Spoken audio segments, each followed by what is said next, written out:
अजीज पाकिस्तान के खूबसूरत शहरों कराची, लाहौर, इस्लामाबाद, भालपुर, पेशावर, सियालकोट, दुनिया भर कोने कोने में जहां पहुंचे मेरी आवाज सबको मैं कहता हूँ गुड मॉर्निंग एंड अस्सलाम वालेकुम। आज है पीर 7 रजबुल मुरज्जब 1444 हिजरी, जनवरी की 30 तारीख सन 2023 और आपने इस खूबसूरत सी सुबह का आगाज किया है मेरे साथ। नाम है मेरा दिल सनराइज शो में मेरा और आपका साथ हमेशा की तरह सुबह के 9 बजे तक। बहुत सारी इन्फॉर्मेशन, बहुत सारी बातें, आपकी पसंद के म्यूजिक, आप लोग के मैसेजेस लेकर अदील एक बार फिर से आपकी खिदमत में हाजिर है। उम्मीद करता हूँ सब खैरियत से होंगे, सुबह का आगाज अच्छा हुआ होगा और आप लोगों का वीकेंड भी अच्छा गुजरा होगा। आज कराची की ये मॉडरेटली ठंडी मॉर्निंग जो कि इस बात की अब नवीद सुना रही है कि कराची में अब सर्दियों की जो एक लहर सी आई थी, अब उसको खुदा हाफिज कहने का जो है वो टाइम आ गया है। और during the course of this week, इस हफ्ते के दौरान ही आपको महसूस होगा कि सर्दियां जो हैं वो आहिस्ता आहिस्ता वार्म वेदर में जो है यानी नीम गर्म मौसम में जो है वो तब्दील हो जाएंगी। फरवरी भी आ रहा है, मौसम बहार की भी आमद है। बहरहाल प्रोग्राम में अगर आपको पार्टिसिपेट करना है आप मुझे ट्वीट कर सकते हैं with the hashtag sunrise with Adeel. आप लोग के मैसेजेस अभी थोड़ी देर में प्रोग्राम में हम शामिल करते हैं। प्रोग्राम में as always there is a lot to discuss. Petrol की प्राइसेस में जबरदस्त इजाफा हुआ है और पेट्रोल की जो प्राइस में जबरदस्त इजाफा हुआ है, this was pretty much expected. हालात बड़े टफ हैं, हालात टफ होने हैं और उसकी आपने जो है वो उसका मैं तो अभी कहूँगा ट्रेलर जो है वो आपने अभी देख लिया। इसका ट्रिकल डाउन इफेक्ट कहाँ कहाँ आएगा, let's see what is going to happen. But बहरहाल इस पे भी बात होगी and what's to expect in this week. अगर कुछ मौका मिला तो उस पर भी हम बात करेंगे, बिकॉज इस हफ्ते क्या उम्मीद की जा सकती है ये भी बड़ा एक इम्पोर्टेंट फैक्टर है। इस हफ्ते काफी कुछ उम्मीद की जा सकती है। हमें अच्छी उम्मीदें कोई भी ना रखें, मैं बुरी उम्मीदों के हवाले से बात कर रहा हूँ, उस पर बात करेंगे। चलें जी, ग्रेट। इसके अलावा थोड़ी देर में अभी नजर डालते हैं हमारा सनराइजर्स एक्टिविटी चैलेंज जिसका कल आखिरी दिन है, तो तफसीली नजर मैं उस पर नहीं डाल रहा, लेकिन कम से कम उन दोस्तों को इनकरेज करने की जरूर कोशिश करूंगा हु आर ऑलमोस्ट देयर ना, who are almost there close to that 50 kilometre mark, तो जरा उनको ऑन एयर इनकरेज किया जाएगा थोड़ी देर बाद। इस्लामाबाद में आई एम अज्यूमिंग कि आज जो है वो छुट्टी है, आज हॉलीडे है और उसमें जो सीन है वो ये है हॉलीडे के जी मुत्तहदा अरब अमारात के सदर जो हैं वो यहाँ पर मौजूद हैं। अब इसके लिए छुट्टी क्यों जी जा रही है, क्या किया जा रहा है भाई, ये तो मेरे ख्याल से ये हुकूमत जो भी कर रही है किसी को समझ में नहीं आ रहा क्या कर रही है। तो ये जो कर रहे हैं इसके हवाले से भी कुछ समझ में नहीं आ रहा कि छुट्टी देने की बादशाह सलामत से तो उम्मीद नहीं है, बिकॉज अपने मुल्क में छुट्टियां उट्टियां देते नहीं है वो, हमारे यहाँ क्यों ये उम्मीद देंगे, यानी हद होती है यार खुदा की कसम। एक तो अच्छा ये वो हुकूमत छुट्टी दे रही है कि जिसके जब वजीर आजम साहब अपने वो जो लंबे लंबे बारिशों में पहनने वाले प्लास्टिक के बूट पहन के पहले दिन निकल गए थे वजीर आजम बनने के बाद, तो उन्होंने कहा था जी अब हम हफ्ते को भी काम किया करेंगे, रिमेंबर दैट। आपको याद यार खुदा की कसम यार क्या क्या हमने पिछले 10 महीने या 9.5 महीने में 10 महीने में देख नहीं लिया है। लेकिन बहरहाल मुझे तो वैसे बहुत बड़ा जोक लगता था वो गए वो, और वो था भी, यानी मुल्क के बिल्कुल totally he was totally oblivious to the situation at hand कि हमें करना क्या था। और आके उन्होंने कहा जी अब हम हफ्ते के दिन भी काम किया करेंगे, हफ्ते को भी पूरा पाकिस्तान खुला करेगा, पूरा पाकिस्तान सब मेहनत करेंगे, मेहनत करके मुल्क को आगे लेकर जाएंगे। देख लिया जी आपने, शौक पूरा हो गया आपका। लेकिन बहरहाल चलें जी, आगे क्या सीन है आप लोग के मैसेजेस पे जो है वो अभी हम नजर डालते हैं। आज जो अच्छी बात है वो ये कि हमारा mobile phone camera is back in the studio. तालियां, मुझे लग रहा है कि बिलाखिर हमारा जो यूट्यूब का मैटर था that has been resolved, so congratulations to our entire team. इसका मतलब ये कि हमारा शो आज से यूट्यूब पे अवेलेबल होगा। मैं अज्यूम ये कर रहा हूँ कि होगा। Very good. अब्दुल रज़ाक साहब का ट्वीट आया है, कहते हैं गुज़श्ता दिनों वज़ीर खजाना इसहाक डार फरमा रहे थे कि पाकिस्तान की तरक्की और खुशहाली अल्लाह के जिम्मे है, चाइना सरकारी तौर पर बुलंद रियासत है, उसकी तरक्की का जिम्मा किसके हाथ में है। हाँ बिल्कुल जी, ये तो अल्लाह ताला की स्कीम को जो ना समझने वाले लोग होते हैं वो इस तरह की बातें करते हैं कि सारा का सारा जो है वो अल्लाह के ऊपर। देखिए अल्लाह ने इरादा और इख्तियार भी इंसान को दिया है, ये बात समझने वाली बात है। और आपका जो इम्तिहान होना है, जो अल्लाह ताला आपसे पूछगछ करेंगे रोज़ जज़ा के दिन, वो तो आपके उस इरादे और इख्तियार की बुनियाद पर ही जो है वो होगा। अब अगर हम हर चीज अल्लाह के ऊपर डाल दी हमने कि अल्लाह मियां तू कर दे, हमारे अल्लाह में भी कहेंगे भाई तुझे जो मैंने अकल दी थी उसका तूने क्या, तुझमें और एक जानवर में फर्क क्या था, इरादा और इख्तियार का ही तो था ना। सो बस छोड़े जी, रहने दें, क्या करें अब इनका, ये बस यही हाल होगा इंशाल्लाह। आप देखिएगा इनका, ये भी अल्लाह पे छोड़ दें आप, देखिएगा फिर अल्लाह जो इनके साथ करेगा। खैर अब्दुल रज़ाक कहते हैं American oil company Chevron is working in Pakistan with the name of Caltex. Any particular reason why the companies change their name? अब डिफरेंट जगहों पे डिफरेंट, ज़ाहिर है इसकी पूरी एक हिस्ट्री होती है. Yes, it's the American basically इस पूरे रीजन में जो कैल्टेक्स कंपनी है, जो शेवरॉन है, वो कैल्टेक्स के नाम से ऑपरेट कर रही होती है. और उसके अलावा जो एक और भी चीज़ है वो ये है कि मेरा ये ख्याल है कि now they are more focused on जो नॉन ऑयल, जैसे पाकिस्तान में आप जानते हैं कि कैल्टेक्स जो था वो तो अब एक as a brand does not exist now. वो जो पेट्रोलियम, रिटेल पेट्रोलियम होता था, now they are more into the lubricants and all. जो लुब्रिकेंट्स है, जो इंजन ऑयल्स हैं एंड ऑल, तो उन्होंने शायद उसको डिफरेंशिएट करने के लिए ये काम किया. बहुत तो फिर ये वजह हो सकती है. बहरहाल इस हवाले से बात जरूर की जा सकती है बिकॉज वो जो इनका ऑयल रिटेल वाला जो बिजनेस, पेट्रोलियम रिटेल वाली गेम थी, आपको पता है कि उससे तो वो बाहर हो गए थे और फिर it was taken over by other companies and all. Abdul Razzaq Sahab कहते हैं निहारी की इजाद मुगलिया दौर दिल्ली में हुई. ये बुनियादी तौर पर मजदूरों का खाना था. ये रात भर हल्की आंच पर तैयार किया जाता था और मुंह अंधेरे देख खोली जाती थी. यूं इसका नाम निहारी पड़ गया, यानी निहार मुंह खाए जाने वाली डिश. कल ही ये इत्तेफाक से बात हम कहीं पे जो है किसी को बता रहे थे कि कल मैं नाश्ते में गया हुआ था और वहाँ पे यही बात बताई जा रही थी उनको कि जी ये basically this is a early morning dish actually. Faraz कहते हैं सलाम, 5 फरवरी आ रहा है, हालात जो भी हों कश्मीरी भाइयों से यकजहती में कमी नहीं आनी चाहिए. हाँ यार, तो मुझे तो लग रहा है अब कश्मीरी हमें डिसोन करने वाले हैं. बोलेंगे अबे भाई नहीं बना यार, कश्मीर है भाई, वो तू रख अपना कश्मीर है अपने पास यार. वैसे मुझे डर लग रहा है इस बात का. फैजान हयात ने वीडियो शेयर किया, running for a cause, pushing for progress, Islamabad marathon 2023. Amazing experience. भाई जबरदस्त, ये तो बहुत ही जबरदस्त था आपने, बल्कि अच्छी वीडियो बनाई है. ये मैं रीट्वीट भी कर देता हूँ. Well done man. कल कराची मैराथन भी मेरे ख्याल से जो है वो हुई थी यहाँ पे सी व्यू के इलाके में, और उसमें भी मैं देख रहा था बहुत सारे लोगों की इंस्टा स्टोरी जो है वो काफी उससे भरी हुई थी. तो अच्छी बात है जी, these physical activities should be there, should be a part of everyone's life. Asim Mansoor साहब कहते हैं Coca Cola is about to launch its own phone. यार चेक कर लें यार, ये भी कहीं ऐसा ना हो कि बाद में होक्स निकला, इंटरनेट होक्स. अच्छा जी, पीर जहीर साहब कहते हैं it was a wonderful family fair yesterday at Clifton C view Karachi from orange tree foundation. Lovely meetup with your family and my family. My mom, your mom is a great lady. Allah bless her. I mean, nice personnel, Mr. Khizar and Sama TV team. जी हाँ बिल्कुल माशाल्लाह.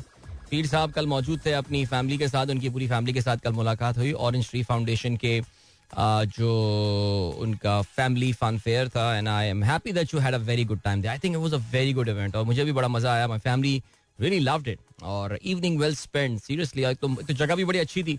It was right by the sea view, वहाँ पे जो park बना हुआ है, और हल्की हल्की हवा. सर्दी बहुत ज्यादा नहीं थी, जो अच्छी बात है. जैसे मैंने बताया कि सर्दी में थोड़ी सी अब कमी आ गई है, तो अच्छा रहा जी, जबरदस्त. बच्चे बड़ों सब ने अच्छा एंजॉय किया और काफी खाने वाने भी खाए वहाँ पे. जवेद साहब ने क्या खबर शेयर किया, Twitter will let you appeal account suspension. That is very nice, very nice. ठीक है जी. जिशान बेग साहब कहते हैं 51% died when a passenger coach fail into a ravine in Las Vegas. Oh my God. According to the latest data published in 20, road traffic accident deaths in Pakistan reached 28,170 or 1.93 of total deaths in Pakistan. That's 29. ये कल हुआ है वाकया. My God. हाँ, ये मुझे ये खबर नहीं पता थी. लसबेला में तेज रफ्तार कोच पुल से गिरकर तबाह, 42 मुसाफिर जिंदा जल गए. बस कोयटा से कराची आ रही थी यार. मैं आपको ऑनेस्टली बताऊं, अच्छा कह रहे हैं कि जी 2 घंटे आग भड़कती रही, ईरानी डीजल स्मगल किया जा रहा था. बस यार मैं ऑनेस्टली आपको बताऊं यार, ये जो कराची कोयटा रोड है ना, ये बहुत डेंजरस रोड है. और मैं शायद अपनी ये ख्यालात आपके साथ पहले भी काफ़ी दफ़ा शेयर कर चुका हूँ. इस रोड पे ज़रा गाड़ी चलाते हुए देखो, आप तो एहतियात करोगे ही करोगे. असल में it's a single carriage road. बदकिस्मती देखें आप, ये सिंगल कैरेज, पता नहीं मैंने 2 साल पहले सुना था कि इसको डुअल कैरेज किया जा रहा है, यानी इसमें 2 लेन्स, 2 सड़कें जो हैं बन जाएंगी, एक आने वाली और एक जाने वाली. लेकिन right now as we speak it's a single carriage road. और आप तो सही गाड़ी चला भी रहे हो, लेकिन सामने से जो बड़ी बड़ी कोचेज आ रही होती है ना, लिटरली आपकी गाड़ी का वजूद हिल जाता है पूरा. आप ना कपकपा से जाते हैं वहाँ पे, because there are no speed limits on that road and there is nobody watching the speed limit on those road. और एकदम वैश्यों की तरह गाड़ियां चल रही होती हैं वहां पे. My God यार, seriously. महनाज नवीद कहती हैं good morning, greetings from Sialkot. Weather is great, very cold and non stop raining from yesterday. Say hello to my kids Hassan, Aisha, Hassan, Ibrahim, Aisha and my hubby. अच्छा शुक्र है आपने बता दिया, comma लगा देती बाद में, वो भी किड्स में आ जाते हैं वरना नवीद भी। लेकिन भाई ज़बरदस्त, सियालकोट में आप हैं, एंजॉय द वेदर, और लाहौर भी जाएंगी आप, enjoy your time there. Mahnaz Umme Aiman सलाम कहती हैं जी। अब यार उम्मे ऐमन ना, मुझे लगता है गलती से उम्मे से कुछ और मेरे मुंह से ना निकल जाए किसी दिन, बहुत माफ कर देगा कभी निकल जाए। डॉक्टर कलीम कहते हैं वो पूछना था कि अगर पेट और पेट्रोल एक बार बढ़ जाएं तो क्या दोबारा कम हो सकते हैं? नहीं हो जाएंगे कम इंशाल्लाह। फहीम अली खान कहते हैं brother inflation is at its peak, the PDM government have broken all the records of inflation. Yesterday I went to the market to buy some groceries and medicine, at every shop people were giving curses to the current government. Seriously यार, मैं देख रहा था कल, यानी इंतहाई शदीद PDM से मोहब्बत करने वाले हामिद मीर साहब को मैं अभी वीकेंड में इख्तिताम हफ्ता सुन रहा था, और उन्होंने कहा था कि देखें जी, ये अपनी फलाना बेटी को भेज दिया, ये कर दिया, 2-3 हज़ार लोग उनका इस्तकबाल करने आ गए। किस तरह आपको पता है लोग यहाँ पे जमा किए जाते हैं। उन्होंने कहा जी मियाँ साहब से ज़रा बोलें कि कभी खुद ज़रा पाकिस्तान आकर देखें, आपको पता है कि लोग उनका सड़कों पे क्या हाल करेंगे, उनको पता चल जाएगा। ये वो बातें थी जो एक ज़माने में हम जनरल मुशर्रफ के लिए सुना करते थे, उनके बारे में ये बातें बोली जाती नहीं। जनरल मुशर्रफ कभी ज़रा पाकिस्तान की सड़कों पे चल के देखें, उनको पता चलेगा। ज़ाहिर है उनके इक़्तिदार का जो आखिर का टाइम था वो उनके लिए बहुत मुश्किल था। मुझे लग रहा है कि मियाँ साहब का भी अभी वही दौर जो है ना वो शुरू हो गया है कि हामिद मीर जैसे लोग इतना ज़्यादा फेवर करने वाले हैं इनको, वो इस तरह की बातें कर रहे हैं। बल्कि अब तो मैं यही देख रहा था, ज़ाहिर है यार कहाँ तक डिफेंड करेंगे ना। सना बुच्चा का वो वायरल हो गया क्लिप, मेरे ख्याल से इतने क्लिप कभी वायरल नहीं हुए होंगे। वो भी कह रही होंगी मैं इतनी पॉपुलर कब से हो गई।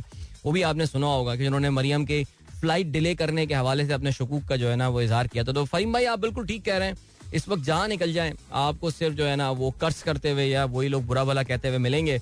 एक जो चीज़ अभी चल रही है वो मैं देख रहा था सुबह व्हाट्सएप ग्रुप में कि जी इंडिया और बांग्लादेश से प्राइसेस के कंपैरिजन जो है ना वो किए जा रहे हैं कि इंडिया में इतने का पेट्रोल है। तो ये इमरान खान साहब भी यही गलती किया करते थे, और अभी भी वही लोग जो इमरान खान की उस गलती पे हंसा करते थे आज जो है ना वो बांग्लादेश, इंडिया, अफगानिस्तान से पाकिस्तान के पेट्रोल प्राइस की जो है ना वो शेयर कर रहे हैं। ओ मेरे भाई, और भाई इंडिया में इन्फ्लेशन रेट इज अराउंड 6 और 7%। आपका इन्फ्लेशन रेट आपको पता है कि अब ये तकरीबन 35% जो है ना टच होने वाला है ये। और ये जो अभी नई वेव आई है इसकी, तो पता नहीं क्या लोग क्या कंपैरिजन कर रहे होते हैं। प्लस जी चलो यार, आसान तरीन कंपैरिजन जीडीपी पर कैपिटा होती है यार, वो निकाल लो यार, देख लो, बस बहस करनी है यार। एनीवे, साकिब साहब कहते हैं ताज़ा दम कराची पाया party, thanks for all who joined. जबरदस्त यार, हमारे कुछ दोस्त जो हैं वो कल नौरताजाबाद में जमा हुए थे और वहाँ पे हमारे एक दोस्त नवीद साहब के घर पे जो है वो पाया की पार्टी हुई है। Very nice, whenever I see you guys meeting and having fun together, great, जबरदस्त। अभी ले चलते हैं आपको ब्रेक की जाने, मिलेंगे आपसे इस ब्रेक के बाद। Don't go anywhere and keep listening. New Junaid Jamshed of the show. तो बिल्कुल यार, मुझे लग ही रहा है आजकल सजाद भाई काफी गाने प्रोग्राम में चल रहे हैं, लेकिन जुनेद भाई का चलाएंगे आगे चल के, आज ही के प्रोग्राम में चलाएंगे हम, ठीक है। वैसे आज मैं देख रहा हूँ कि नहीं, 8 बजे वाला कमर्शियल थोड़ा अच्छा है, बाकी उसके बाद मॉडरेट से, मैं ये नहीं कह रहा कम है, लेकिन फिर भी अच्छी बात है कि तसलसल जो है वो बंधा हुआ है और इस साल के इस टाइम पे ऐसा होना चाहिए। चलें जी आगे बढ़ते हैं, और क्या सीन है। एंड चलें जल्दी से बात करते हैं अपने हम let us talk about our challenge which is our 50 kilometre वाला चैलेंज। जबरदस्त, ग्रेट। अभी हमारा जो सनराइजर्स चैलेंज है, आपको पता है कि उसमें अब एक दिन रह गया, यानी आज का दिन मिला लें और कल का दिन मिला लें तो 2 दिन रह गए। तो माशाल्लाह, the good news is that हमारे तकरीबन 46 दोस्त जो हैं वो अभी इस टारगेट को जो है वो रीच कर चुके हैं। Congratulations to them. आपके भाई का नंबर वैसे उसमें नंबर 19 है, यानी 19वां नंबर है, लेकिन कोई बात नहीं। तो मैं अब इनकरेज करूंगा हमारे वो दोस्त के जो कि 40 किलोमीटर टच कर चुके हैं, उनसे कि अगर आप कोशिश करें, एफर्ट करें, अगले 2 दिन में थोड़ा सा टाइम निकालें और ये 50 किलोमीटर का जो माइलस्टोन है इसको आप रीच कर लें, इस 50 किलोमीटर वाले माइलस्टोन को। अब इसमें क्या क्या है जनाब, चल रहा है भाई, मोबाइल चल गया हमारा, सेट है, जबरदस्त। ओके जी, साकिब शेख साहब हैं, साकिब साहब बैठे हुए हैं इस वक्त 40 किलोमीटर और 40.68 किलोमीटर पे। नासिर महमूद साहब हैं 42 किलोमीटर। वासिफ अली गिलानी साहब 43.33। अली काजमी साहब 44.8 किलोमीटर। सफदर खान 46.04। आमिर सलीम ओके वो हैं 46.38 पे। उमैर सिद्दीकी 47.41। सलमान अहमद 47.45। और मोहम्मद नसीम, भाई नसीम साहब बस आप तो अभी कर लें, अभी करके ड्यूरिंग द शो आप 50 किलोमीटर टच कर आ जाएं। बट वेल डन गाइस, मुबारक हो जी। फैसल मुकीद नजर आ रहे हैं मुझे 45वें नंबर पे, इन्होंने भी हिम्मत करी ली, that is very good. Faisal ने वैसे कल मुझे बताया कि he is into gym now full time भाई। 6'8" 16 पैक्स बनाने में लगे हुए हैं इस वक्त, लेकिन सिर्फ मेरी मोहब्बत में वो वॉकिंग वाला चैलेंज जो है, वो अपना रनिंग वाला जो हमारा 50 किलोमीटर चैलेंज है, उसको भी जो है वो पूरा कर रहे हैं. So that is really cool. चलें जी, जबरदस्त. अच्छा, इसमें अभी बाकी सारे जो दोस्त हैं हमारे, Adeena Sadiq is 35, well done. Umair Baig is 35 as well. Mubeen Aziz 36 और मुस्तनसर सलीम. ये भी मुझे लग रहा है कि ये लोग 2 दिन की मेहनत करके जो है ना ये काम कर लेंगे. चले, वेल डन, जबरदस्त. याद रहे जी, हमारे इस चैलेंज को सबसे जल्दी जो कंप्लीट किया था आबिद हुसैन साहब ने, जिन्होंने 4 दिन में ही इस चैलेंज को 4.5 दिन में फुड़का दिया था. उन्होंने कहा था हटाओ क्या बच्चों वाली चीजें ला रहे हो. इमरान अमीन साहब जो हैं, इमरान हामिद साहब हमारे दोस्त, उन्होंने 6 दिन में ये चैलेंज किया. ये भी बहुत वॉक करते हैं माशाल्लाह. RLCA ग्राउंड के अराउंड नजर आएंगे आपको, ये पूरा दिन मैंने सुना वहीं रहते हैं. आदिल आलम साहब ने भी 6 दिन में किया है. सुहेल हैदर साहब माशाल्लाह 6 दिन. अब्बास भी 6 डेज. जवाद नागानी जो हैं उन्होंने 6 दिन, बेसिकली 18 घंटे 2 मिनट में इन्होंने पूरी गेम ऑफ कर दी. लईक अहमद साहब हैं. डॉक्टर अब्दुल रहमान साहब हमारे दोस्त. वकार तनवीर. शुजाउल मुल्क, जबरदस्त. शुजाउल मुल्क कैसा वैसा नवाबी नाम लगता है दिखने में. ओह भाई जबरदस्त. रिजवान खलील साहब ने भी 9 दिन में काम कर लिया complete. Okay, well done sir, well done, जबरदस्त. सलमान शिमजा, अपने जाने पहचाने लोग. अताउर रहमान साहब माशाल्लाह. अली हैदर साहब, अली हैदर का तो पता नहीं क्यों हमेशा पॉपअप आता है मेरे पास ना जब भी ये रनिंग पे जाते हैं. Send him a cheer. मैं कितनी बार चीयर भेजूं अली को मैं यार. वेल डन, शाबाश माय फ्रेंड. खुर्रम आबिद साहब माशाल्लाह, इस को टूर्नामेंट को, इस चैलेंज को कंसीव करने वाले जनाब खुर्रम आबिद साहब, 15 दिन इनको लगे, बट वेल डन, जबरदस्त यार माशाल्लाह. Good to see so much activity. हाँ, एक मुझे तबके से बड़ी नाराजगी है जो कि उन्होंने सुना कि कंपटीशन हो रहा है, वो अचानक जोश में आ गए. उन्होंने नाइकी रन क्लब जो है वो डाउनलोड कर दी एप्लीकेशन, और डाउनलोड करने के बाद उन्होंने क्या किया कि मुझे इनवाइट भी भेजा. मैंने खुशी खुशी उनका इनवाइट कबूल भी किया और उनको मैंने चैलेंज भेजा. वो 84 लोग ऐसे हैं कि जिन्होंने आज तक कभी चैलेंज ही एक्सेप्ट नहीं किया. अब या तो डर के मारे उन्होंने कहा नहीं भाई ये तो हम कर ही नहीं सकते, या तो फिर उन्होंने कहा चलो यार करेंगे इंशाल्लाह, अभी तो जिंदगी बहुत पड़ी है मेरे ख्याल से. तो वो जो 84 लोग हैं, अब तो खैर अब तो it's too late now, just 2 days left now. अब बल्कि हम जो है वो इंशाल्लाह कोशिश ये करने वाले हैं कि इंशाल्लाह जो अब कोशिश होगी वो ये कि फरवरी का चैलेंज जो अब हम लेकर आएंगे. और उसके लिए मैं जरा थोड़ा डिफरेंट, अभी डिस्कशन जारी है खुर्रम साहब के साथ, उसमें हम एक नया चैलेंज जरा लेकर आ रहे होंगे. तो इस बार हम किलोमीटर्स के बजाय we are going to do some other thing in that thing, जिसमें वो ज्यादा इंक्लूसिव जो है ना वो कंपटीशन होगा. So well done, congratulations. ज़ाहिर है जो इसका फाइनल रिजल्ट है वो इंशाल्लाह परसों में यानी 1 फरवरी को इसका जो है फाइनल रिजल्ट, हमारा जो सनराइजर्स जनवरी चैलेंज था इसका फाइनल रिजल्ट इंशाल्लाह 1 Feb को हम अनाउंस करेंगे, जो जो लोग का हमारे अचीव कर चुके होंगे इसमें. और बाकी जीतने वालों के लिए क्या इनाम होगा ये भी देखते हैं, कुछ अगर कुछ सिलसिला बनता है इसमें, सो वो भी कुछ will do something about that. Alright, so cool, जबरदस्त. अभी एक कमर्शियल ब्रेक है छोटा सा, और उस कमर्शियल ब्रेक की तरफ हम जा रहे हैं. वापस आके बस छोटा सा ब्रेक है, वापस आके थोड़ा सा आप लोग के मैसेजेस भी शामिल करेंगे, और इसके अलावा आज के अखबार में शामिल आम खबरों पर भी अब नजर डालनी है. खबरें वैसे इतनी अच्छी हैं नहीं, लेकिन क्या करें, अखबार ही ऐसा ही आ रहा है आजकल, कोई अच्छी खबर तो कहीं मिल नहीं रही है. एक अच्छी खबर मुझे नजर आई है, MQM ने धमकी दे दी है वजीर आजम को, पेट्रोल की कीमतें कम कर दो. अब तो वजीर आजम देखेगा, अभी बस अभी आ रहा है नोटिफिकेशन पेट्रोल की कीमतें कम करने का. चलें चलिए चलते हैं आपको ब्रेक की जानिब, मिलेंगे आपसे इस ब्रेक के बाद. Don't go anywhere and keep listening. Welcome back guys, एक बार फिर से आपको खुशामदीद कहते हैं. This is the Sunrise Show with me Adil Azhar and good morning जिन दोस्तों ने प्रोग्राम अभी ट्यून इन किया है. Let us start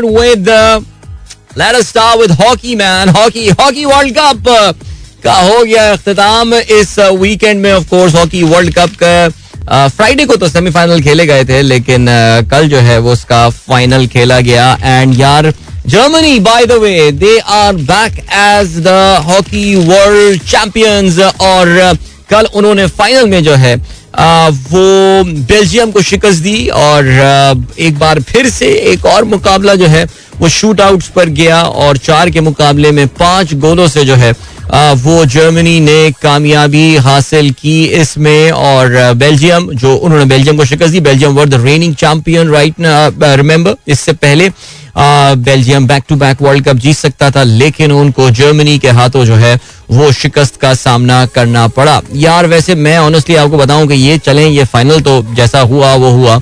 जो जर्मनी ने ऑस्ट्रेलिया को शिकस्त दी ना सेमीफाइनल में, यार वो तो पता नहीं आप लोगों ने वो मैच पता नहीं, आखिर आप लोगों ने नहीं देखा होगा, मैं आपको कंफर्म अभी से बता रहा हूँ, बहुत कम लोगों ने देखा होगा, आपको पता है कि हॉकी जरा कम ही लोग फॉलो कर रहे होते हैं.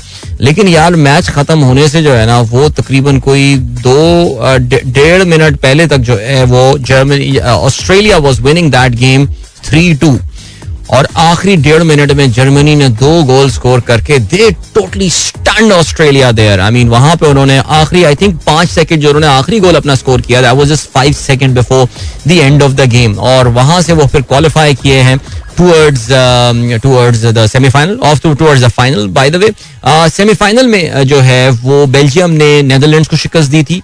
ये मुकाबला जो है वो भी ये मुकाबला जो गया था बेसिकली नेदरलैंड्स को जो है वो शिकस्त दी थी. यस, नेदरलैंड्स ने शिकस्त दी, क्या कह रहा हूँ यार, बेल्जियम ने नेदरलैंड्स को जो है वो शिकस्त दी थी इस मैच में.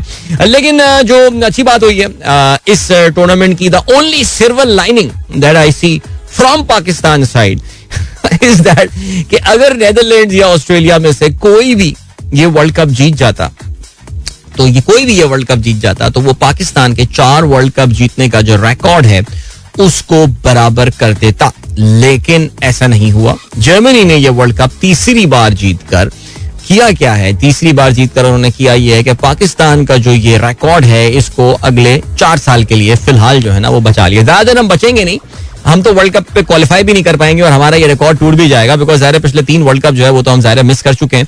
लेकिन अभी जो है वो देखना है कि जी होता है क्या ज़ाहिर इसके हवाले से. लेकिन फिर भी चले जी, जर्मनी याद रहे, as I said earlier, hockey world cup वो जीतने में कामयाब हुए हैं. And in fact it's been a long time. England sorry माफ कीजिएगा, जर्मनी जो है वो आखिरी वर्ल्ड कप जी 2006 वाज द लास्ट टाइम. वो टाइम था जब जर्मनी हॉकी के बिल्कुल पीक परफॉर्मेंस उनकी चल रही थी, बिल्कुल पीक पे वो लोग जो है ना वो ऑपरेट कर रहे थे. और 2002 जो है वर्ल्ड कप जीतने में कामयाब हुए थे. उसके बाद वो 2006 वर्ल्ड कप भी जीते थे. 2010 में they lost in the final, और अब जो है वो बिलाखिर वर्ल्ड कप एक बार फिर से जीतने में कामयाब हो गए. So that's the 3rd world cup that they have managed to win. और well congratulations to the German team, but check out Belgium man, seriously I mean out of nowhere Belgium पिछली एक डेकेड में जिस तरह उन्होंने hockey को dominate किया, final में आके वो हारे. कल का मैच बाय द वे जो फाइनल मैच खेला गया था वो 3-3 गोलों से बराबर था, और ये मुकाबला फिर पेनल्टीज में गया था, और पेनल्टीज में जाके जर्मनी जो है वो ये मैच जीता है. सो फाइनल रैंकिंग जो हुई है इस वर्ल्ड कप में, नेचुरली नंबर 4 पे ऑस्ट्रेलिया है. नेदरलैंड से ब्रॉन्ज मेडल के मैच में ऑस्ट्रेलिया को शिकस्त दी. इंग्लैंड 5वें नंबर पे, स्पेन 6, न्यूजीलैंड 7वें नंबर पे, और साउथ कोरिया 8वें नंबर पे. India would be very disappointed with this result.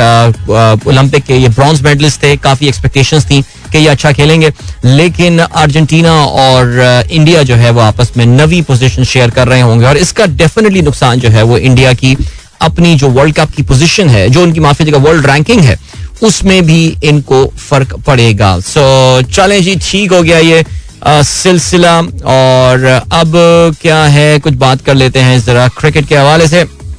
और क्रिकेट में भी क्या सीन हुआ है जी. PSL सीजन 8 इब्तदाई मैचों में अफगान क्रिकेटर्स की गैर हाजिरी का खदशा. अरब अमारात में 16 फरवरी से 3 T20 मैचों की सीरीज आ गई है. दोनों क्रिकेट बोर्ड्स के दरमियान गुज़िश्ता नवंबर में 5 साल का मुआहदा हो चुका है. ये UAE के खिलाफ इनकी सीरीज होगी. काफी सारे बड़े नाम आप देख रहे हैं. जो शुरू में इनिशियली एक हमें जरा एक खुशी सी हुई थी कि ड्राफ्ट में जो पहला ड्राफ्ट हुआ था कि बहुत सारे बड़े बड़े नाम जो हैं वो हमको PSL में एक्शन में नजर आएंगे. लेकिन अगर अब हम देखते हैं तो हमें अंदाजा ये होता है कि काफी बड़े बड़े नाम जो हैं वो यहाँ फिलहाल एक्शन में नहीं है. वैसे अल्लाह खैर करे, मुझे डर लग रहा है जिस तरह का पाकिस्तान में इस वक्त ये बैलेंस ऑफ पेमेंट क्राइसिस चल रहा है. एक बड़ा ही अनयूजुअल सा खतरा जो इस वक्त PSL को हुआ है, it's about making payments to these players. बस अल्लाह करे हमारे जिस तरह इंपोर्ट की LCs रुकती हैं उस तरह इन बेचारे प्लेयर्स की LCs मतलब इनकी पेमेंट्स जो है वो ना रुक जाए. अल्लाह खैर करे जी. आगे बढ़ते हैं. और क्या सीन है जी. और यह है कौमी कप्तान बाबर आजम को साबिक खिलाड़ियों की हिमायत मिलने लगी. टीम की कारकर्दगी के अकेले जिम्मेदार नहीं, बिला वजह दबाव न डाला जाए, मिसबाह और यूनुस का ये कहना है. ठीक है जी. इसके अलावा दूसरा T20 मैच भारत ने कामयाबी हासिल कर ली. यार अजीब किस्म का मैच हुआ है कल. यार मैं मैच देख तो नहीं पाया, लेकिन मैं उसको मोबाइल पे अपने फॉलो कर रहा था. इतना लो स्कोरिंग मैच. ये लखनऊ में ये मैच खेला गया. पहले बैटिंग करते हुए न्यूजीलैंड ने जो है वो 99 रन बनाए 8 विकेटों के नुकसान पे. पूरी अपने 20 ओवर्स खेले उन्होंने, और उस पे लग यही रहा था कि इंडिया तो ये 10 ओवर्स में चेस कर लेगा. यानी ये imagine the highest run getter was Mitch Santner, जिन्होंने 19 रन बनाए थे. जवाब में अच्छा अगर आप देखें 2 ओवर्स में 4 रन युजवेंद्र चाहल, 4 ओवर में 17, दीपक हुडा, कुलदीप यादव 4 ओवर में 17. यानी कितनी स्लो विकेट पे जो है ना ये वाला मैच हो रहा होगा. यानी इतनी मुश्किल विकेट थी कि इवन अर्शदीप सिंह जैसा रन्स देने वाला बॉलर जो है उसने 2 ओवर्स में 7 रन दिए और 2 खिलाड़ियों को भी उसने जो है वो आउट किया. जवाब में भारत की टीम जो है वो सेकंड लास्ट गेंद पर 4 विकेटों के नुकसान पर ये मैच जीतने में कामयाब हुई. ये तो भला हो सूर्य कुमार यादव का कि आखिर तक रुका रहा और कप्तान हार्दिक पांड्या के साथ वो रहे, वरना एक मौके पे तो इनके भी 4 खिलाड़ी 70 पे आउट हो गए थे. लेकिन बहरहाल जी ये सीरीज जो 3 T20 मैचेस की है ये अब 1-1 से बराबर हो गई है और इसका जो फाइनल और आखिरी मैच है वो अहमदाबाद में जो है ये मैच खेला जाएगा ऑन वेडनेसडे, परसों. ये वही होगा नरेंद्र मोदी क्रिकेट स्टेडियम, दुनिया का सबसे बड़ा क्रिकेट स्टेडियम. गालिबन मेरे ख्याल से वहीं पर ही होना चाहिए मैच. चलें आगे बढ़ते हैं और क्या सीन है. उसके बाद ये वही आई थिंक वो अहमदाबाद में ही है वो मैच स्टेडियम. अच्छा इसके अलावा बात करते हैं भाई इंग्लैंड और साउथ अफ्रीका की सीरीज के हवाले से. High scoring match second ODI कल खेला गया ब्लूमफोंटेन में and well done to South Africa. South Africa remember हमने इस सीरीज के आगाज में आपको ये बात बताई थी that south Africa's automatic qualification for the T20 for the cricket world cup was under the thread. उनको सीरीज वाइट वॉश करनी थी ओवर इंग्लैंड और वो 3 में से 2 मैचेस जीतने में कामयाब हो गए हैं. So mission is 66% done. Series भी अपने नाम कर ली है. कल जो हाई स्कोरिंग मैच खेला गया इन दोनों टीमों के दरमियान उसमें पहले बैटिंग करते हुए इंग्लैंड ने 342 रन बनाए 7 विकेटों के नुकसान पे और जिसमें अगर आप देखें 94 रन बनाए जॉस बटलर ने 82 गेंदों पे 80 रन बनाए. हैरी ब्रूक ने 75 गेंदों पे. चलें जी ये शिकवा भी दूर हो गया कि हैरी ब्रूक से पाकिस्तान के खिलाफ रन स्कोर करते हैं. जवाब अनरिक नॉर्किया 2 विकेटें उन्होंने हासिल की, बाकी सब खिलाड़ियों ने एक खिलाड़ी को आउट किया. जवाब में 109 रन बनाए टेम्बा बाबूमा ने 102 गेंदों पे और जबरदस्त इनिंग खेली है. एंड में डेविड मिलर ने 37 गेंदों पे 58 रन बनाए, 3 छक्के 2 चौके उसमें शामिल थे और मार्को येंसन ने उनका साथ दिया. 32 रन उन्होंने बनाए. इससे पहले एडन मार्करम जो हैं वो 49 रन बनाकर आउट हुए. तो 5 गेंदों पहले 347 रन बना लिए साउथ अफ्रीका ने और इस सीरीज को भी अपने नाम कर लिया. और रिमेंबर एज आई सेड एक मैच जो है वो और रह गया इनको जीतने के लिए and they will be through to the cricket world cup. Alright चलें जी ग्रेट. अभी ब्रेक की जाने पड़ना है. मिलते हैं आपसे इसके बाद. Don't go anywhere and keep listening. Welcome back guys, एक बार फिर से आपको खुशामदीद कहते हैं. This is the Sunrise Show with me Adil Azhar and good morning. and दोस्तों प्रोग्राम शुरू किया 8:23 हो चुके हैं and yeah what's the scene guys. जल्दी से आप लोग के मैसेजेस पे मैं अभी नजर डालता हूँ. वो मैसेजेस जो कि मैं थोड़ी देर पहले शामिल नहीं कर पाया. Zahida Shaheen thank you so much. आप हमारा प्रोग्राम भावलपुर में सुनती हैं. Good morning from Bahawalpur. गुड़ वाले चावलों का नाश्ता. गुड़ वाले चावलों का नाश्ता दैट इज वेरी नाइस. सुबह सुबह इतना मीठा नाश्ता वेरी गुड. मोहम्मद रेयान कहते हैं Adeel uncle what are your thoughts on Mr. Beast? He's a great person and have a great business mind. One of his strategies that he translates all his videos into another language so foreign people can listen to him. How does he manage to maintain 18 channels? Mr. Beast हमारे जो छोटे साहबजादे हैं उन्होंने मुझे introduce कराया था Mr. Beast के साथ. मुझे नहीं पता था कितना लेजेंडरी आदमी है ये बेटा. ये इसलिए 18 चैनल्स मेंटेन कर पाता है because he has got a huge team working for him. He is a very rich गाय. आपको पता है ना पिछले साल कोई तकरीबन 5.5-6 करोड़ डॉलर इसका जो है वो एडवर्टाइजमेंट इसका रेवेन्यू था जो टोटल इसने सिर्फ यूट्यूब से. I am not talking about any endorsement और एनीथिंग. इसने जो है वो उससे कमाया था. So he can afford huge team. हमारे यहाँ अपने जो कामयाब पॉडकास्टर्स हैं और हमारे यहाँ जो अपने कामयाब यूट्यूबर्स हैं उनकी भी अपनी 3-3, 4-4 लोगों की टीम है. तो अब आप सोच सकते हैं कि मिस्टर बीस्ट तो कोई 40-50 लोगों की टीम जो है वो मैनेज कर रहा होगा. So yeah I think he is a pretty smart guy, no doubt about that. Engineer Tauseef साहब कहते हैं मॉर्निंग वर्कआउट. वाह जी, आपने अपनी बेंच की तस्वीर, वो बेंच प्रेस वाली जो तस्वीर है वो शेयर की है. Well done sir. What about Insta live? Will this be happening एमिड comeback of YouTube? अभी हम लाइव ऑन इंस्टा. बस मैं क्या करूं, मैं भी थोड़ा सा आदी सा हो गया हूँ ऑफ एयर आप लोगों से बातें करने का. उसमें मुझे मजा आ रहा है. तो आप लोगों के सवालात बहुत मुझे प्यारे लगते हैं. अच्छा जी, मोहम्मद रेहान कहते हैं do your kids play any and if which and if yes which games? Online games की बात कर रहे हैं यार. वो मेरा छोटा वाला तो रोब्लॉक्स पे लगा रहता है. लेकिन ये कि भाई ही अगर आप फिजिकल एक्टिविटी की बात करें तो ही is a big roller skating fan. तो आजकल उसका पूरा ध्यान जो है वो रोलर स्केटिंग की तरफ है. हमारे जो बड़े साहबजादे हैं ही विल ब्रिंग एनी दुनिया में जो बहाना होगा फिजिकल एक्टिविटी ना करने का वो आपके सामने लाके रख देगा. अच्छा जी, मोहसिन कहते हैं हाँ आदिल भाई नहीं मनाओ कश्मीर डे, एक पाकिस्तान सॉलिडारिटी होना चाहिए 5 फरवरी को, गाना भी तो आएगा. यार तुम माइंड नहीं करना मोहसिन, मैं जो बात करने वाला हूँ, मेरे कहने का मतलब ये है कि यार जरा हम भी कश्मीरियों के बारे में सोचें ना यार. क्या हम उनको क्या बेच रहे हैं हम, what are we selling to these Kashmiris. मैं तो ये बात समझ रहा हूँ, मैं ये जानना चाहता हूँ ये बात यार. मोहम्मद अब्बास कहते हैं so we are expecting another race. बिल्कुल जी, पेट्रोल की प्राइस बढ़ सकती है 1 तारीख को, इसमें कोई शक नहीं है. And then we have got, चलें जी, हो गया जी. अरशद गुमरो कहते हैं back to your show after leaves, बहुत मुश्किल से उठना हुआ है ऑफिस के लिए. चलें जी, उम्मीद ये करता हूँ कि आपकी जो लीफ होंगी, लीफ वो अच्छी गई होंगी. और इसके अलावा अरशद गुमरो कहते हैं, अच्छा नहीं हो गया मैसेज. फिक्शंस कहते हैं जी dot, what people need to understand that the economic mess we are in is primarily because of the political instability and that the poor or no decision by PDM government. It has very less to do with the international factors this time.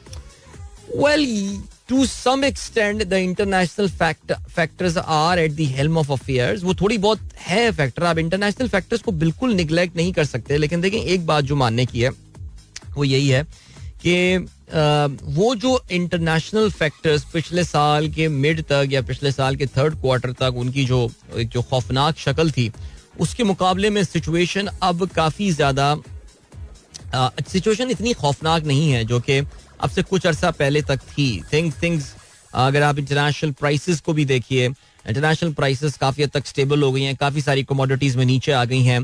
जो logistics की cost पिछले साल खौफनाक ऊपर आगे बढ़ चुकी थी, लॉजिस्टिक्स की, ट्रांसपोर्टेशन की कॉस्ट जो है वो अब बेहतर हो गई हैं. वो जो आपने नोट किया कि जो बहुत सारा बॉटलनेक आ गया था इंटरनेशनल लॉजिस्टिक्स में, शिपिंग में, वो चीज़ें अब काफ़ी इम्प्रूव हो गई हैं. तो मैं आपकी इस बात से बिल्कुल अग्री करता हूँ जी डॉट के बहुत ज़्यादा जो पिछले 10 महीने में मिसमैनेजमेंट ऑफ द इकोनॉमी हुई है, मैं सारा का सारा उन पर ब्लेम नहीं करना. शौकत तरीन साहब की भी अपनी कुछ एक्सपेंशनरी पॉलिसीज थी, इंटरेस्ट रेट्स, इसके हवाले से हमने लेट रिएक्ट किया था. परहैप्स इन द हाइंडसाइट, कहते हैं ना हाइंडसाइट इज 20/20, अब तो हम हाइंडसाइट में देखते हैं तो फिर अंदाजा यही होता है. लेकिन देखें, एक बात जो कंफर्म है जी डॉट, और वो ये थी, और मैंने कल आई थिंक फ्राइडे को एक अपना क्लिप भी शेयर किया था, जो सितंबर में जब मैं पाकिस्तान पहुंचा था, मैं पाकिस्तान नहीं, इसहाक डार पाकिस्तान, मैं कहाँ जाऊँगा जो पाकिस्तान पहुँचूंगा यार, मैं तो यहीं पहुँचा हुआ हूँ. इसहाक डार जब पाकिस्तान आए थे तो हमारे लिस्टर है हारिस साहब, यार उस बंदे ने, मैं लगता है मेरी सारी टॉक्स की ना इंडेक्सिंग की हुई है. तो उस वक्त मैंने एक फिल बदी, एक 6.5 मिनट का एक लिंक दिया था, और उसमें एग्जैक्टली यही बातें बताई थी आपके भाई ने कि यार ये जो 4-4.5 महीने बाद हुआ है, इसकी भविष्यवाणी तो मैंने उसी वक्त कर दी थी. तो I am not surprise that Ishaq Dar is proving to be a major failure. He was destined to be a failure because the reasons why Daronomics will not work is because जो environment जिसमें Daronomics वक्ती तौर से काम करता है, the environment was not there. और मुझे तो हैरानी ये होती है कि उन लोगों पे हैरानी होती है कि जिन्होंने एक पूरा एक वो क्रिएट किया था कि he'll come and he'll solve the problem, और अब वो माफिया मांगते फिर रहे हैं. आप ये देख लीजिए कि जो इनके बड़े बड़े डिफेंडर भी हैं नून लीग के, वो अब नहीं आके डिफेंड कर सकते अपने लोगों को. अच्छा जी, शाहीन कहती हैं अस्सलाम वालेकुम, yesterday a very bad accident happened in Quetta. ये क्वेटा में नहीं हुआ है, क्वेटा से कराची आने वाली बस में हुआ है, लसबेला के करीब ये वाकया हुआ है. और मैं थोड़ी देर पहले इसकी बात कर रहा था शाहीन, ये रोड बहुत खतरनाक रोड है, बहुत ज्यादा खतरनाक रोड है.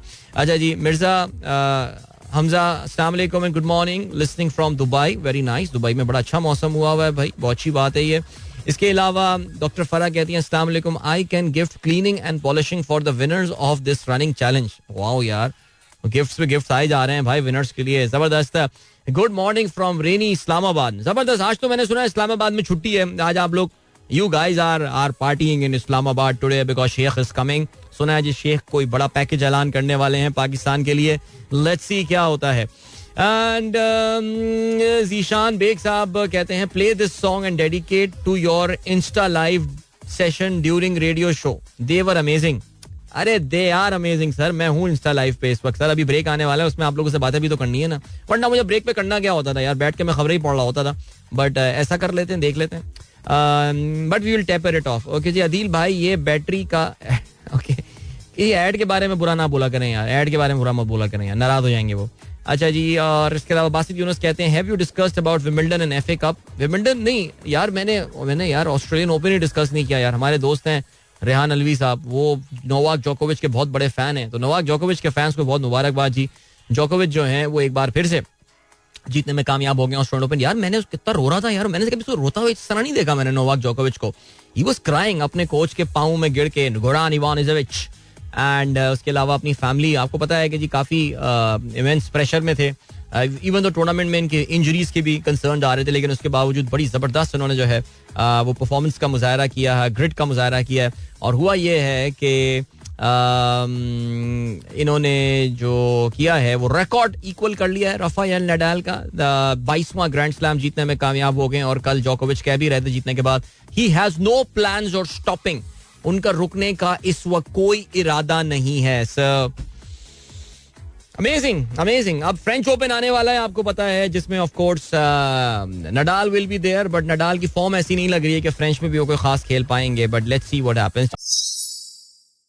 Alright, जुनैद भाई की आवाज, that was Vital Signs with चेहरा मेरा था. I hope you guys enjoyed that song and yes indeed, what a beautiful one that was. Okay. और क्या सीन है, और ये सीन है that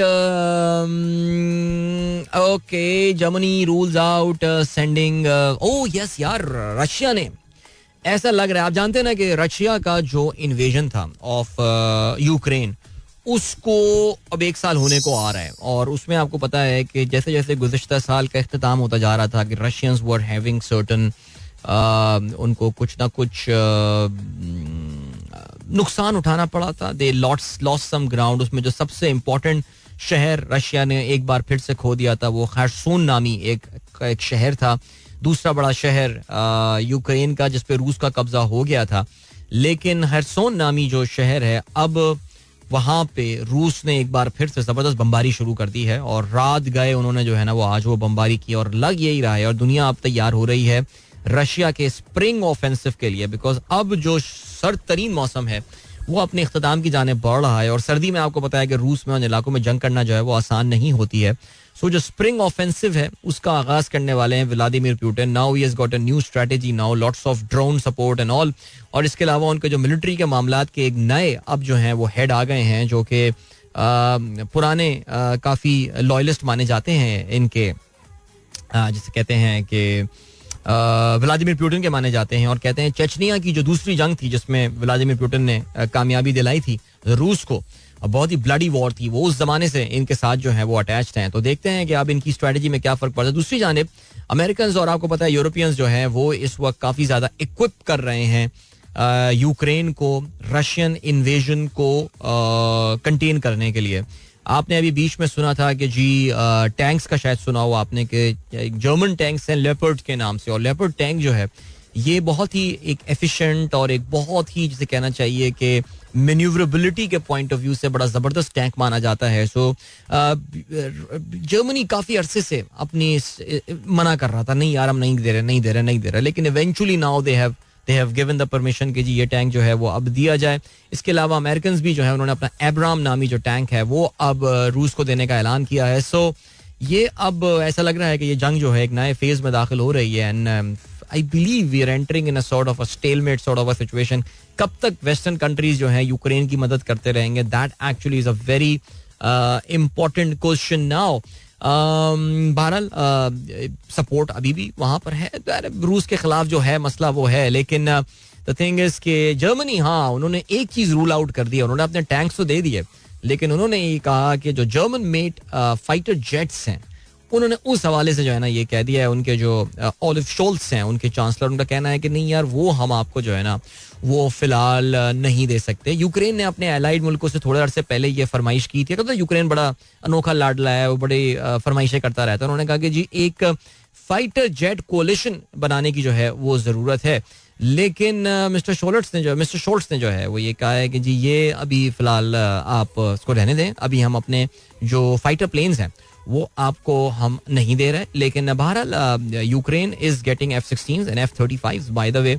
इसके अलावा उनकी फरमाइश तो ये भी है कि जी यूरो फाइटर भी हो, फ्रेंच रफाल भी हो वहाँ पे, और स्वीडिश जो ग्रिपिन जेट्स हैं वो भी उनको मिल जाएं, लेकिन अभी तक फिलहाल ऐसा लग रहा है कि इतना लिफ्ट करा नहीं रहा है. बिकॉज दैट मुझे एक बात आ रही है, वो ये आ रही है कि अगर ये मुल्क इस तरह इस इन डेप्थ जाके डायरेक्टली इन्वॉल्व हो जाएंगे तो फिर तो रशिया भी कहेगा ना कि यार अब तो मेरी भी जस्टिफिकेशन बनती है कि मैं भी इस पूरे मामले में जो है ना इसको एस्केलेट जरूर करूंगा. और ये तमाम मुल्क जो है ना डायरेक्टली रशियंस को इस वक्त हेड ऑन जो है रशिया को नहीं लेना चाहते हैं. आपको पता है कि बहुत सारे ममालिक हैं यूरोप के, नॉर्दर्न यूरोपियन कंट्रीज जो कि हिस्सा बनना चाहते हैं इस वक्त नेटो का हिस्सा बनने का मतलब ये कि अगर इन मुल्कों पे रूस ने हमला कर दिया तो फिर ये अमेरिका इनकी मदद को आएगा, बरतानिया इनकी मदद को आएगा, फ्रांस इनकी मदद को आएगा.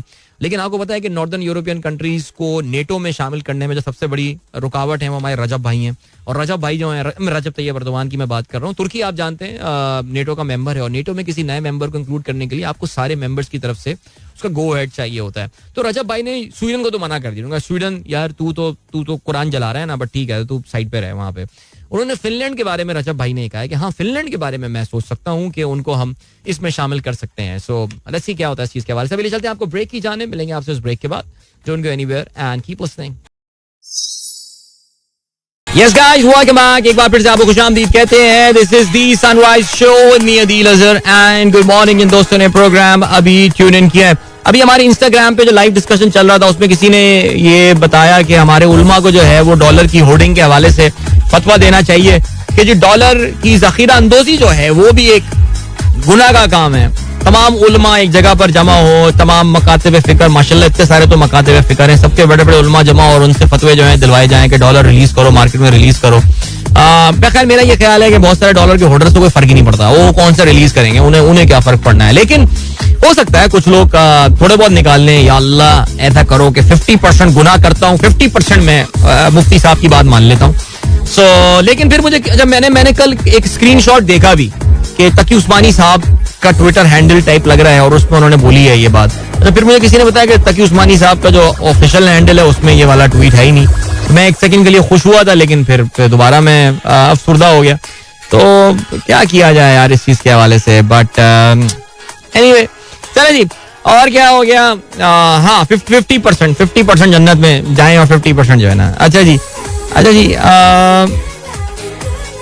और अब बात करते हैं जरा अडानी का, गौतम अडानी के हवाले से बात करते हैं. आपको पता है कि यार ये इंडियन बिलियनियर, एशिया के अमीर तरीन आदमी गौतम अडानी जो हैं और नरेंद्र मोदी साहब के करीब तरीन आदमी जो माने जाते हैं इस वक्त, उनका पिछले हफ्ते आपको मैंने शायद जिक्र किया और आपने पढ़ा भी होगा इसके हवाले से कि अमेरिका की एक इन्वेस्टमेंट फर्म है जिसने एक इनके हवाले से एक बड़ी तफसीली रिपोर्ट जो है वो शेयर की थी, जिसमें उन्होंने बताया ये था कि he is doing a con job. यानी ये बेसिकली एक 2 नंबरी आदमी है.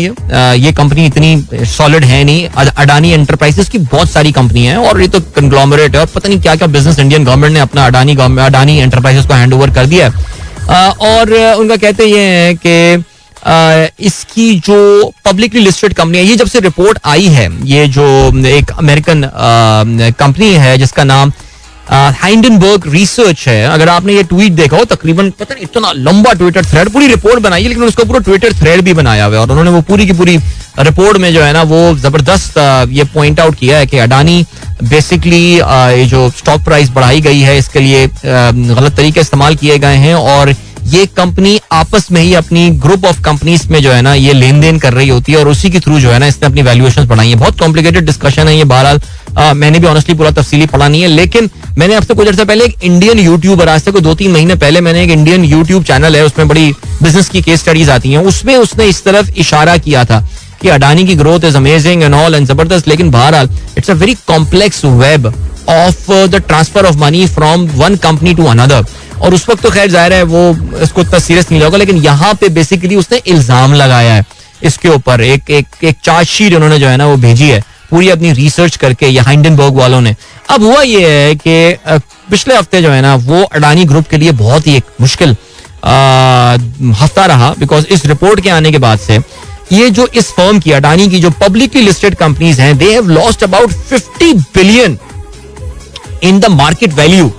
50 बिलियन एक हफ्ते में अडानी की पूरी उस रिपोर्ट के आने के बाद से उसकी वैल्यू गिर गई है. अडानी की अपनी जो वेल्थ है that has gone down by $20 billion. यानी he's 20 billion poorer since that report has come out. Now Adani की जो कंपनी है इसने जवाब अपना रीबटल जो है वो बिलाखिर उन्होंने शाया कर दिया है.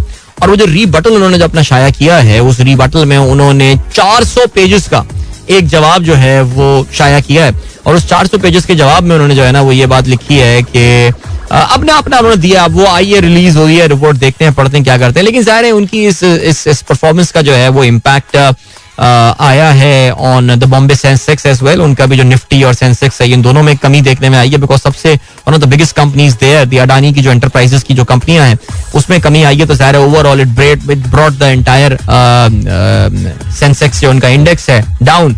लेकिन सवाल ये पैदा होता है कि ये जो क्वेश्चन मार्क हाइंडनबर्ग ने लगाए हैं, इंडिया की जो सिक्योरिटी एंड एक्सचेंज कमीशन है, क्या वो इसमें एक्शन में आएगा?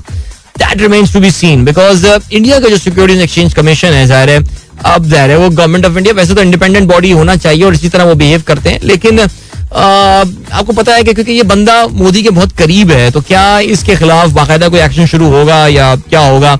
That remains to be seen कि वाकई क्या इसकी बाकायदा इन्वेस्टिगेशन की जाएगी इस चीज के हवाले से. लेकिन 400 पेजेस का उन्होंने जवाबी बयानिया जो है, काउंटर नैरेटिव, एक रिस्पॉन्स बेसिकली टू हाइंडनबर्ग उन्होंने जमा कराया. बिकॉज शुरू में तो उन्होंने कह दिया था चुप रहे थे, पहले दिनों वो चुप रहे, उसके बाद वो बोले नहीं. उनको शायद लगा कि यार खामोशी से बैठे रहो यार, ये चीज मामला. लेकिन जब उनके शेयर प्राइस में फॉरनर ने खासतौर से सेलिंग करनी शुरू की और कहते ये हैं कि जी ये जो हाइंडनबर्ग रिसर्च है इसने भी जो है ना वो शॉर्ट किया था, यानी वो भी they wanted to make money out of the falling price of Adani, जो शॉर्ट करना कहते हैं स्टॉक मार्केट की टर्मिनोलॉजी में.